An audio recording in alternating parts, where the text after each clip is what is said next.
This is the Coach's Wife Life podcast. I'm Kristen Eargle, your host, a former TV sports reporter and fellow college football coach's wife. I'll go one-on-one with the strong women who are the backbone of college athletics and athletics of all levels. And now, Coach's Wife Life. This podcast is brought to you by Ruler of Hope. Ruler of Hope is a nonprofit that supports medically fragile children. If you'd like to make a tax-deductible donation, you can use Venmo at Ruler-Hope or online at rulerofhope.org. Hey there, I'm Kristen Eargle, and we have an exciting podcast ahead. But first, I want to talk about something we all know way too much about: moving. Just the thought of that can bring an unsettling emotion. Well, I found a team that can take that load off your plate. It's D1 Relocation. This group can do it all. They can organize your move, coordinate with a moving company, and a trusted real estate agent. They can actually vet key household partners such as schools, insurance agents, physicians in the area. They can even help set up your Wi-Fi and water. It's incredible. So I've come to know this team, which is actually founded by a coach's wife. I think you should check it out, whether you're looking to move now or in the future. It's d1relocation.com. Now on to our awesome podcast. I am so excited to bring my next guest today, Jocelyn Gates from Missouri, the wife of Dennis Gates, men's basketball head coach. Thank you so much for being a part of us. Thank you so much for having me. I'm so excited about this. I am so thrilled. Been counting down. Okay, we're going to do 3 quick words. Describe yourself on game day in 3 words. It's so hard to give 3 words. Season 1, cool, calm, collected. Season 2, cool, nervous, anxious. Season 3, cool, calm, and fun. I love it. Okay. Describe your coach in 3 words on game day. I don't know, because he wakes up early in the morning, he goes to work, and I don't see him until after the game. I love it. Let's walk through this career. Okay. 3-time coach of the year. He's in the SEC right now with Missouri. This is your 3rd season. And as we record this, sometimes they don't exactly air right next to each other, but you're about to tip off season 3. Is that right? Correct. Heading to Memphis, Tennessee to play those Memphis Tigers. Okay. You've been to 2 NCAA tournaments. You've led the Tigers to the most successful SEC season in school history and its best postseason run in more than a decade. Prior to that, Cleveland State, 2-time coach of the year there, and stops before that. I have to ask, why does his formula work? Because this is what I think. His formula works because he authentically cares about people. And when you really care about people and you care about those student athletes, and it's not about winning, it's about actually growing them to be the best men that they can be, then they want to play for you and they want to play for each other. So I think the formula works because he actually cares about them. He cares about them as students. He cares about their future as husbands and as fathers. He cares about them as sons. So because of that, I just think he's been successful. Okay, Jocelyn, tell the audience, where did you grow up? Did you ever envision this life that you're living right now? So I grew up in Wilmington, Delaware. My husband grew up in Chicago, Illinois. We met when I was working at Duke University. I worked in college athletics my entire career on campus. I don't know what I envisioned for my life, for my career, for my family. I envisioned being married with children. That's what I have, and that's what I'm so thankful for. And I envisioned a successful life together. So I guess in saying all that, yes, I did envision this. I did not envision being married to a basketball coach, a head basketball coach in that manner, actually. And it's great. I love it. It's fun. It's awesome. And how many years have you been married? We've been married 7, so we're going on 8 years now. 8 years. And so you've been a part of the head coaching. What's the biggest difference so far in watching him go from assistant coach to head coach? The pressure. I think it's a whole, and I didn't realize this. Obviously, there's pressure on all coaches, but when you become a head coach, there's a lot more pressure because you're dealing with your student athletes, you're dealing with parents, you're dealing with administration, you're dealing with donors. So the pressure is so much bigger. And then, like I said, I worked in administration on campus. I oversaw women's basketball, I oversaw football, different sports. And I never truly understood what it was like to be a spouse. And I think I have so much more grace now for that. I understand now the pressures that a coach has. But yeah, being a head coach versus an assistant coach and being the spouse of that is completely different. It is. Okay, so how did you get into the administrative side? So I played soccer. I played at Howard University in Washington, D.C. I loved every bit of it. I was a pre-med major, so I thought I was going to go into medicine. I thought I was going to go into dentistry, but it's like God kept calling me back into sport. So I went and got my master's in sports psychology. But during getting my master's, I realized I love the administration side of things. I then went to the NCAA for this post-grad internship program. It was life-changing. It was transformational. Was recruited to come to Duke University to assist the athletic director, Kevin White, at the time. And to this day, I don't know where I would be in my career if it wasn't for going to Duke University and working for Kevin White. If Kevin White told me to go be a janitor tomorrow to get to where I am now, I would go do exactly what he told me to do. And then just once I got into administration, just being able to pour into the lives of young people, give back to them in the same way that was given to me during my college career is so fulfilling. And as well as pouring into the lives of administrators and being able to help them grow, which is what I love to do. I love helping others. And now tell us what you do. You work for a search firm. Very cool job. Yeah, it is so much fun. So I'm a vice president for a search firm, Turnkey ZRG. They actually placed my husband at Cleveland State. I knew them before then, just from getting different calls from them for different jobs. And I will say they are amazing recruiters because I was never leaving campus. And my husband and I actually lived apart. When we met, I was in North Carolina. He was in Florida. Then I was in Tampa and he was at Florida State. And then I went to Boston. He was in Florida. I was in Boston. He was in Cleveland. And then I got the opportunity to go to Ohio State. So I was like, yes, we're only 2 hours apart. This is great. We have young kids. 10 months later, he gets the job at University of Missouri. And I was like, bruh, I just got here. Like, what are you doing? So they called me about coming to work with them. I had an amazing AD at the time, Gene Smith at Ohio State. And he was like, you need to go live with your husband now. It's time. And I was like, thank you. It's amazing. So that's how I got into search. And what I love about it is I still get my hand in college athletics and I still get to do what I love. And that's helping people realize their dreams within the field of sport and just being able to help people grow. And I love it. And I get to work from home. So it's amazing. Fantastic. Okay, I have so many questions. I don't even know where to take this interview. I mean, there's two paths. Okay, first of all, you're having children living apart. How did you balance that? God, I guess, and having amazing support system in terms of people that I worked for. Because it is kind of crazy where I remember, so I have a bonus daughter. I do want to make sure I shout her out, and she does live in Florida. So just also trying to manage making sure that we have time with her as well. And then we got pregnant. We didn't know. I was in Florida. I didn't know when I got to Boston that we were pregnant. We found out basically once I got there. But I never felt fear because Dennis is always there. He's always around when it's necessary. I remember my water broke and he was supposed to be headed to California. Call him at 4 a.m. He's in Virginia recruiting. All of a sudden he's in Boston at 9 a.m. Like, let's do this. So it just works out. You get great nannies. I had amazing support system. My bosses were amazing. So, if there was times where I needed to take the kids to go visit Dennis, they were okay with it. Dennis would come in town and become close with them as well. So I just had an amazing support system. Although family wasn't close, I had a village and friends that were able to help out. Okay, so how do you develop friends and someone you trust when you're fresh moving to a new area? I know it's kind of crazy to think. I think about that a lot. Like moving here, I'm a part of a sorority. I'm a member of Alpha Kappa Alpha Sorority Incorporated. So when you move different places, you reach out to your network of sorority sisters and you're like, hey, I just moved in. I would love to meet new people. So that's a great way to meet people.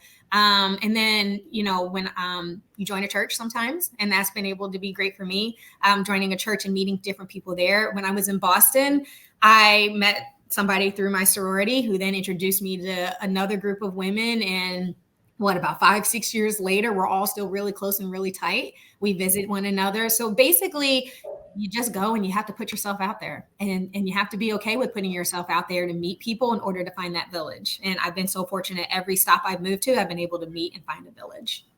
Wow. And I know that living apart obviously has challenges. What would you say has been the toughest adversity you've both faced, and how did you get over those moments or get through it or learn from it? I mean, what stood out to you in the past 7 or so years? COVID was the hardest because I was pregnant.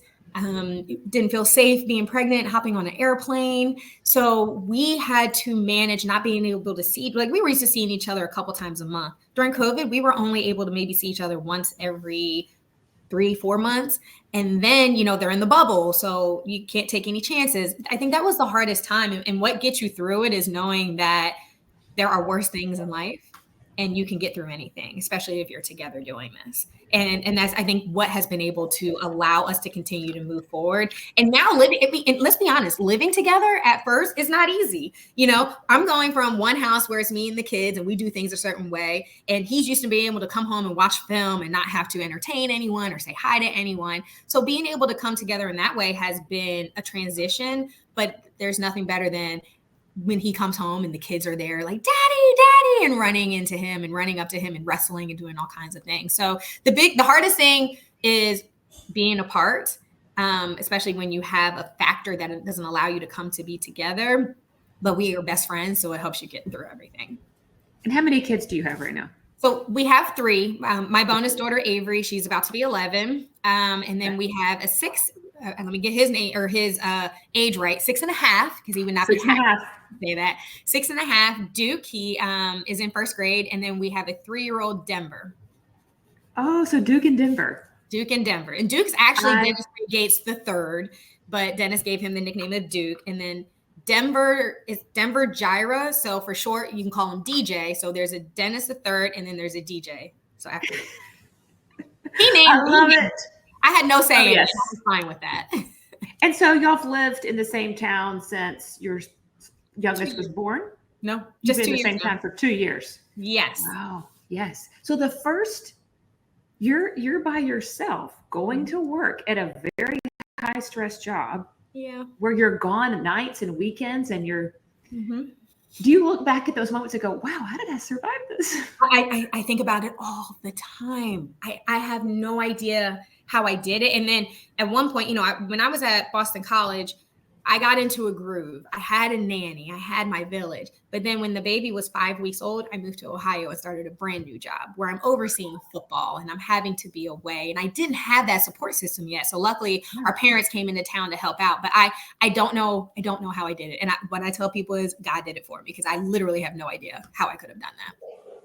And part of that is I've always worked and been passionate about a career. Most of the things we've had to kind of adjust through. I have a special needs daughter.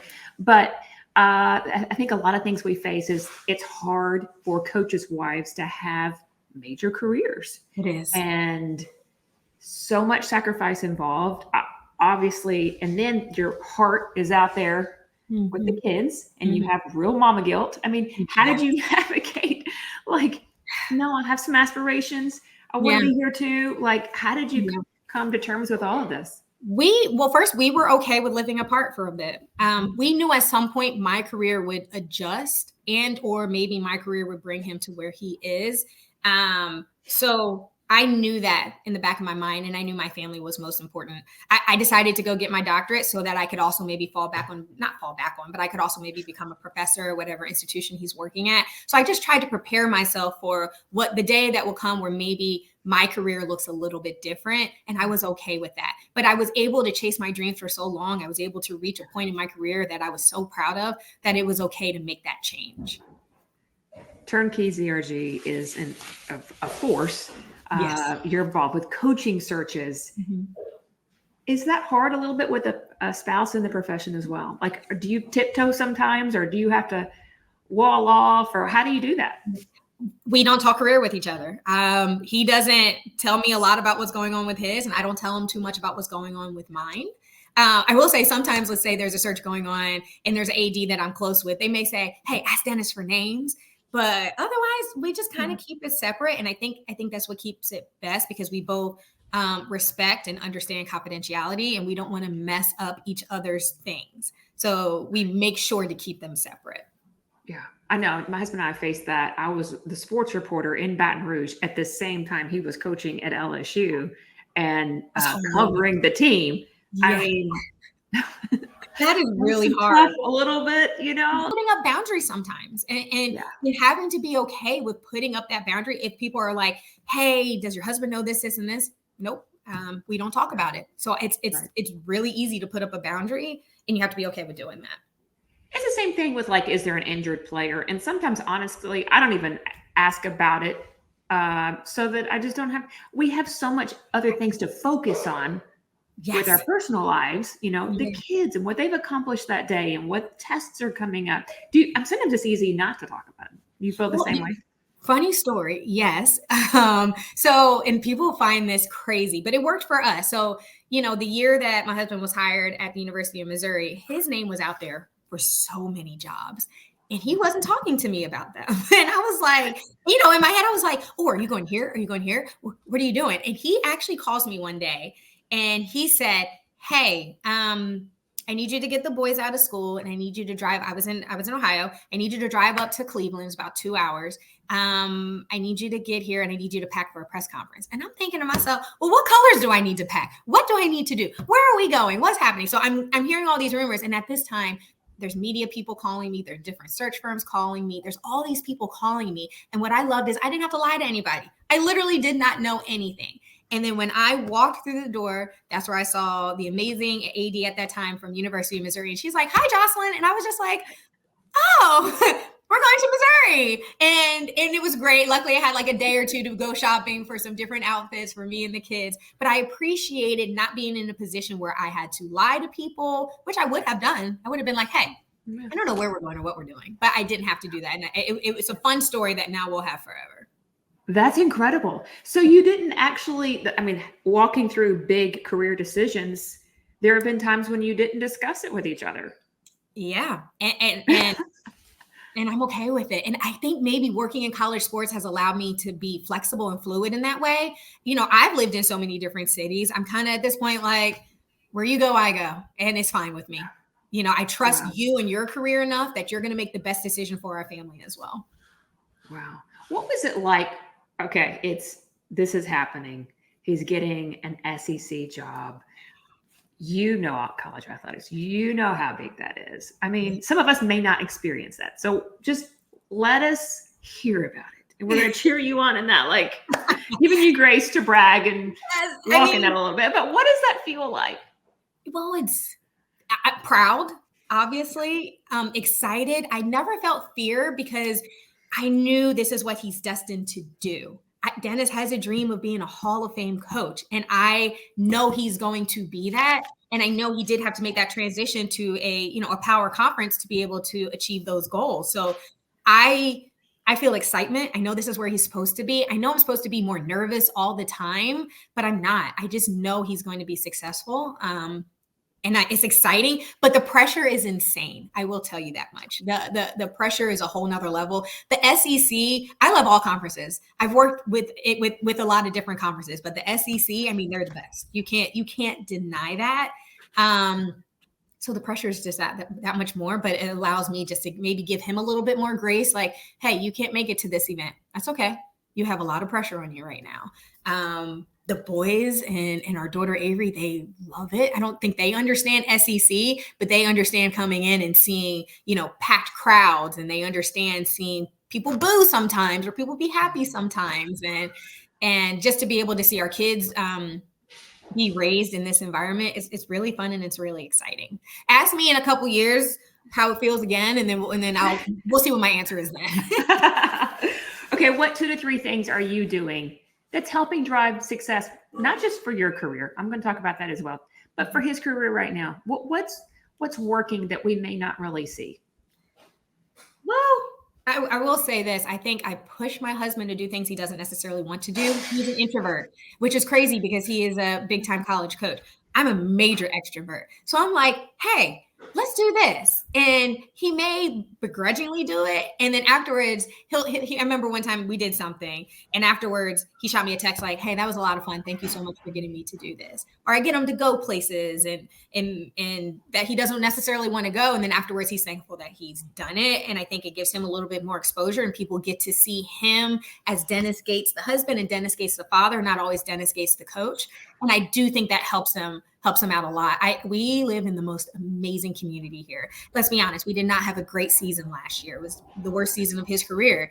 But the support of the community wrapping their arms around us and around him has been amazing. And I think that's because on Saturday mornings we go to the farmers market with the kids, and they're able to see Dennis Gates. And it's things that I will take credit for. I do push him to do, and he loves every bit of it. Okay, so what are 2 or 3 things that you're doing that's making your career explode? Oh boy. Being myself. I think that has helped within my career. And not being afraid to be the only in the room. A lot of times in college athletics, I'm the only person of color or I'm the only woman. And I have to be comfortable with that and I have to live with that and be happy with it sometimes. So that's one of the things that I do is I live comfortably within my own skin. Another thing that I do is I make sure to uplift those that are maybe younger than me or behind in their career. I try to make sure to bring them forward and to uplift them as well. And I think that's helped me be successful because I think that gives me grace to understand where others are. And it always allows me to be empathetic, which I think is important to be. What do you think are some of the characteristics? You've been involved in searches before with coaches and spouses when they come in the room. You've been involved in some capacity on a daily basis. What are some of those characteristics that just rise to the top that really do stand out to search firms and eventually athletic directors? What I love is the very first thing you ask somebody, you might say, tell us about yourself. And sometimes some people will launch right into their career. I love the person that launches into their family first. Because if you are a family person, let's say a person's going for a football job or a men's basketball job, and you talk about your family first, then that also means that you're likely going to put your student athletes first because you see them as a family. And I think that then translates into how the parents view the student athletes view the coaches and how they're going to be with the student athletes. So for me, that's one of the things I think that sets people above others is who they are as a family person. And when they talk about it, initially, and then somebody that's not afraid to talk about their accomplishments and also somebody that talks about how they work in the administration. ADs want to hear that. They want to know that they're going to have a partner and not somebody that's difficult to work with. So somebody that talks about their family and talks about how they respect and work well with administration, to me, that sets them above others a lot of times. And obviously you have to have a good personality. It's okay if you're not the most outgoing person in the world, but we still want to know that we can sit with you, have a drink with you, get coffee with you. We want to be around you. Okay, for the wives who are at some point involved in the interviews, I've been in a head coach's wife interview before where you're involved, you're on the trip, you're doing the things. Tell me what not to do. Don't act like you're taking over your husband's career. I think I've seen a lot of wives do that, and I think it's too much. And you don't want to be that wife that is overbearing and overpowering because it is your husband. Yes, you guys are a unit and you guys are together, but this is your husband's job. So sometimes it's okay to take that back seat. Another thing, and this is whether or not you're on the trip or not, this is kind of a behind the scenes thing. Universities, AD, search firms, we look at wives' social media. We look at what they're like. And if you're doing too much, it could really hurt. It could really hurt your husband. And I've actually seen when I worked on campus, I've seen somebody say, oh, their wife is doing this. That's a bit too much. That gives us hesitation. That gives us pause. So for wives, just understand that sometimes when it comes to your husband's career, it's not that you're in the back seat, but you are in the passenger seat and you're not the one that's necessarily driving. So it's okay to kind of be a little bit to the side, take things in. It's okay to ask questions, but you just don't want to do too much. When you said being too much, what did you mean by that specifically? Sometimes people will do things without thinking about the consequences or other people. So like, for example, there's a presidential election next week and there's somebody that I want to vote for. But I can't put that on my social media right now because I'm also a representative of the institution because I'm an extension of my husband. So I always have to think about that. And I remember, to be honest, I went to Talia, the baseball coach's wife, and I went to our group chat and I said, you guys, can I wear this? And they were all like, no, you can't. And I said, thank you. I just wanted to make sure that I was going down that right path of thinking about my husband and the institution that we represent. I don't go on social media and bash the referees. I don't go on social media and bash the other team or other coaches. I don't send subliminal messages where anybody can think about, well, what does she mean? I kind of just chill. And there's been times where we have looked at a wife's social media and been like, why is she saying that about the other team? Or why is she saying that? Or does she realize she's also representing the institution? So really, as a wife, you always have to think about, are my actions going to potentially piss off a donor? Are they going to potentially make the administration look bad? And more importantly, is it potentially going to make the university and my husband look bad? If there's a potential that it will, just don't do it. and then you'll be perfectly fine. So, you just have to make sure to be that wife that, you can be an extrovert, and you can be outgoing, and you can be a big personality. I've seen coaches' wives that, have 200,000 followers in a blog, but it is tasteful and it is wonderful. And it represents their family in a positive light. That's okay. Best tips for going on the interview with your husband? What do you wear? What should he wear? Mm-hmm. Anything you can share? I love when someone wears the school colors. So like for the husband, I think a tie is absolutely necessary with a suit. And sometimes you'll hear people say like, hey, you need to figure out the people interviewing you, what they're going to wear. Because, if they're just coming in a polo, you don't want to be overdressed. And that's fine. If the AD is like, hey, make sure you don't come, too dressed up, fine, take the tie off, still wear a suit. But all that to say, for the guys, wear a tie the color of the institution that you're hoping to get the job at. And for the women, if you're going with your husband, I think it also is great to wear the color of the institution that you're going to. Let's say, it's purple and gold. I think it's okay to maybe wear, a dress that is the color, or maybe a shirt that's the color, or a necklace that's the color. Some type of accent to show that this is where we want to be. We understand your institution and we respect it. What else have I missed? Is there something else that would be helpful when someone's going through this process? Keep an open mind. I think that's the biggest thing. Like sometimes you hear people say, I don't want to move to this part of the country, or I don't want to move to this type of town, or whatever the case may be. And you could really be passing up an amazing blessing if you don't want to move certain places. I understand at certain points in your lives, it is hard. You have a high schooler sometimes, and you don't necessarily want to move them. Well, at that point, maybe you have to be okay living apart. But if you do live apart, I will say this for my husband and I, some schools will look at you and your spouse, and you living apart is not necessarily what they want for their institution.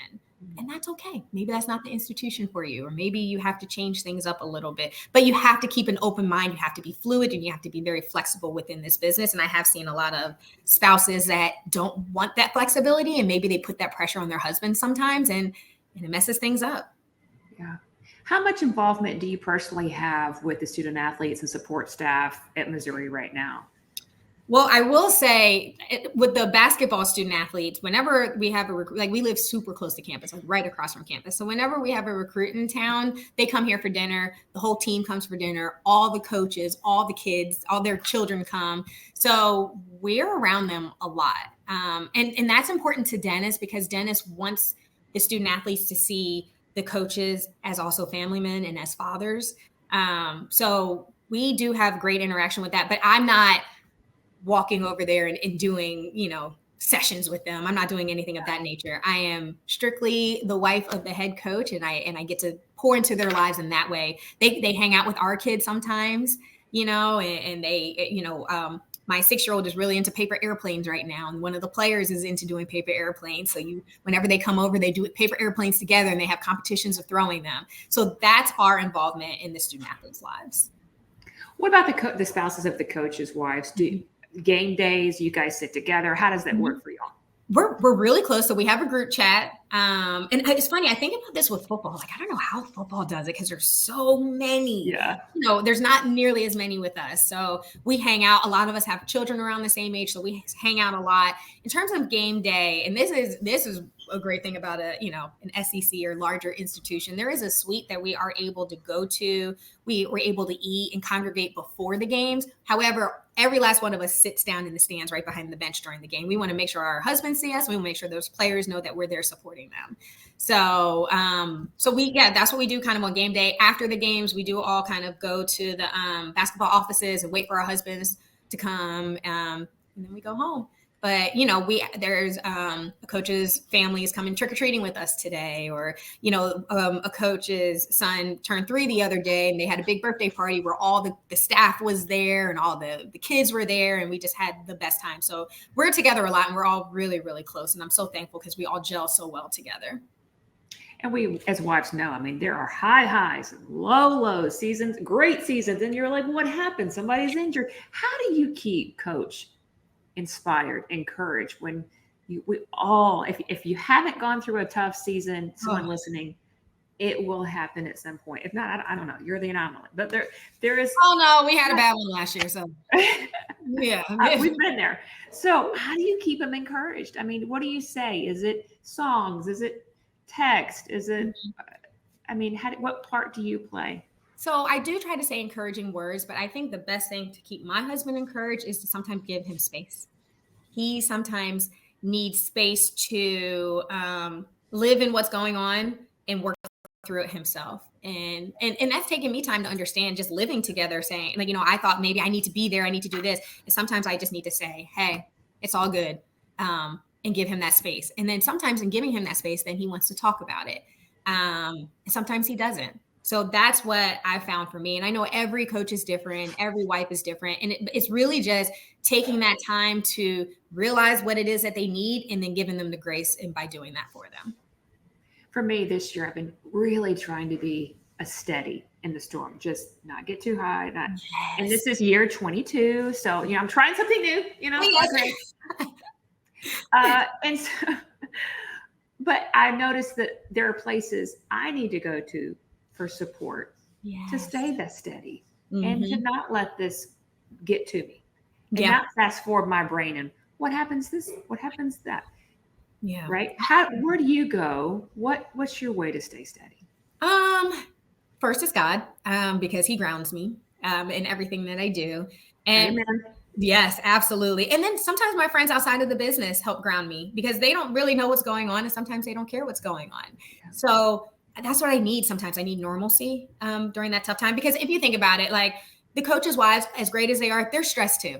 So we're not always able to ground one another. And as a head coach's wife, I do think there is a level of responsibility that you have to try to ground the others and not to get too high or too low. So I love them, but sometimes I feel like I need to be that for them so that they can relax. But really it's, I guess what grounds me are my friends and my family outside of the sport. And I will say this, a lot of my old colleagues from campus and the current colleagues I work with, but a lot of my old colleagues from campus, whether, an athletic director and a deputy AD, they'll text me sometimes and say, hey, tough game, keep your head up, everything's going to be fine. And I appreciate hearing that from a current athletic director who understands the pressures that are going on. Do you ever talk to other head coaches' wives? That has to be lonely as a SEC head coach's wife. You have to, because nobody else in the building is feeling exactly what you're feeling. That is very true. Well, I'm very close with Talia. We love Talia. Yes. And we have like a group of women here. There's 5 of us. It feels like a sisterhood. And she and I are the only head coaches, but it's nice that she understands, and it's nice that we can go outside of the sport sometimes. Yes, other head coaches' wives are great to lean on, but sometimes, again, it's just great to just talk to people outside of the sport, outside of college athletics that understand. But having Talia here has been amazing, and it's just been wonderful because she gets it. Love it. Okay, so some of the big things that we go through is making a decision on what's next, all right?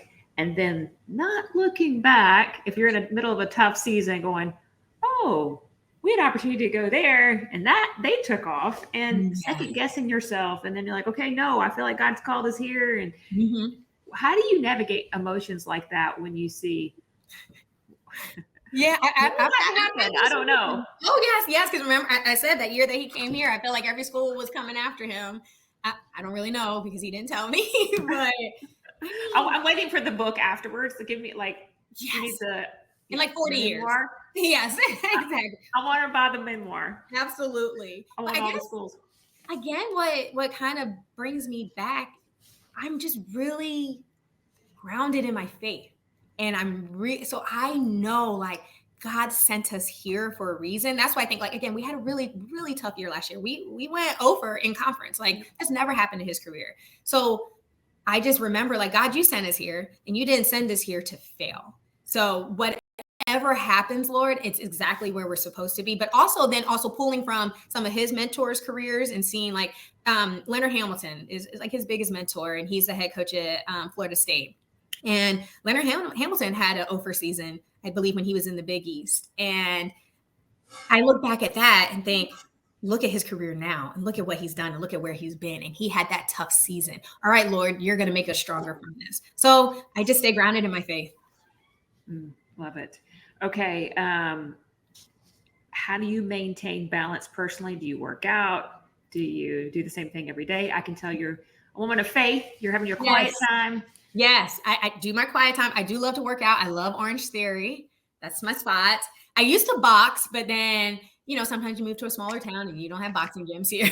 So we have an Orange Theory. So I go to Orange Theory 2 to 3 days a week. And I also go to personal training because I'm in my 40s and I need to get my strength up. So I go to a personal trainer twice a week. I'm a part of different organizations here. I'm also a part of this organization called Jack and Jill, where moms raise their Black kids together, basically. And I go to them. I love to go to lunch with my girlfriends. I love bringing my kids over. One of my closest girlfriends here, we hang out all the time. I bring the kids over her house. She has kids also. She'll cook dinner and we'll just hang out, have some wine, and just have the best time. And that's just how kind of I find my peace. Is I love being around people, and I find my people, and that's who I'm around, and that's what I do. Do you think your background, being a student athlete, being on the administrative side, has given you an unbelievable, great perspective of this whole thing? I do. I absolutely do. And now also, if I ever was to go back to campus, I think being a spouse now gives me even better perspective to be a better administrator, because I think I just understand better. Like, for example, let's just say when I was working on campus, we would always say something like, full transparency, like, well, if that coach gets fired, they're still getting their money. They're still getting paid out. And now that I'm a spouse, I'm like, nobody wants to hear that. Like, absolutely not. Like, nobody wants to get fired. I don't care if they have a contract that allows them to be paid out for 5+ years, whatever the case may be. Nobody wants to be fired. So that's something that will never come out of my mouth again, because I just understand it better. So I also think being an administrator just allows me to be a better wife to my husband, because I understand, like, you need to go to the office at 4 a.m. and come home at midnight. That's what you need to do, because you have this pressure from the administration that you win. So I appreciate, and I think my husband appreciates it as well, that I've worked in the same business, so I understand. And then what's great too is, like, if I have to go to a convention and let's say he comes with me, they all know him. So it's just easy and it's wonderful. Okay, what do you say the game of basketball has meant to your family?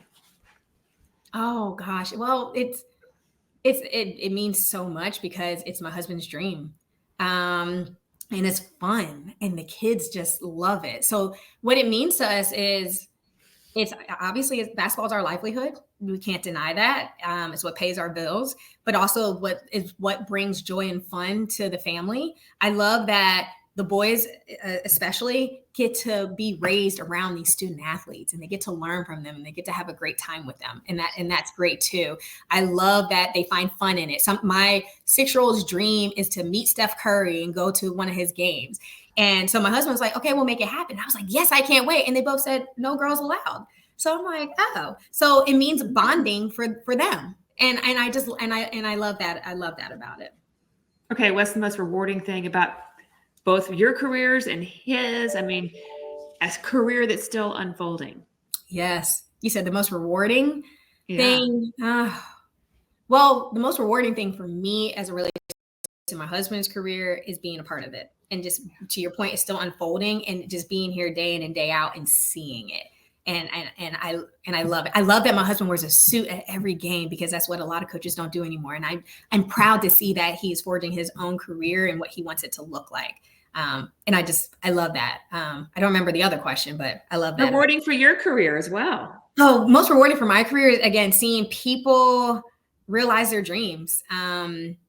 And seeing people, they want to be an athletic director, and I'm sometimes able to help them get there. And I absolutely love that. I love being able to maybe put names on a slate, or names in front of an institution that they may not have thought of because they don't know that person. And I'm able to now introduce this person to this institution. And it may not result in a job, but now they're known, and it might result in a job somewhere else. And I absolutely love that. Wow. Very, very cool. Okay. Rapid fire. Are you ready? Okay. Okay. Who is the most famous person in your phone? Oh, if you ask my boys, it's Dennis Gates, because they think their dad is extra famous. Well, he is. I don't think I have very many famous people in my phone, to be honest with you. Whatever. I'm not believing it. I don't think so. Coach K. I have Coach K on my phone. Hey, that works. Okay. What's one item on your bucket list that you have checked off and one still to go? One item is going to the south of France. We were able to do that this past year. And my other bucket list item is going to Italy. And I know that's just so simple, but I just really want to do it. So we still need to check that off. Let me take that back.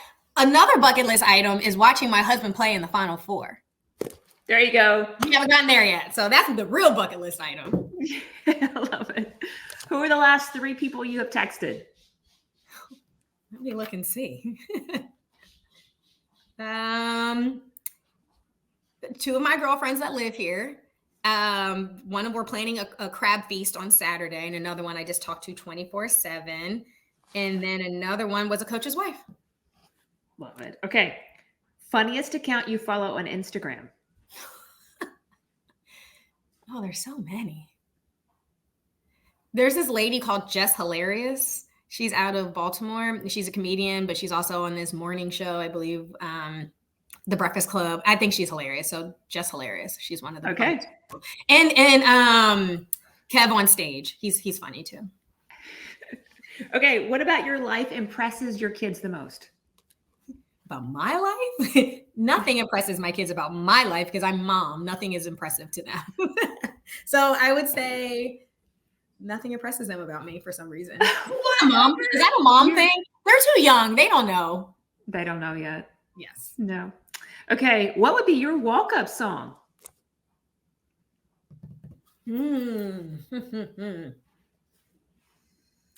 My walkout song right now. So I just love 90s hip hop and R&B. Like that's all I listen to. So this is how we do it, Montel Jordan. There you go. Good stuff. Jocelyn, this has been amazing. This was so much fun. I look forward to meeting you in person at some point. Same thing. Thank you again. Thank you so much. This podcast is brought to you by Ruler of Hope. Ruler of Hope is a nonprofit that supports medically fragile children.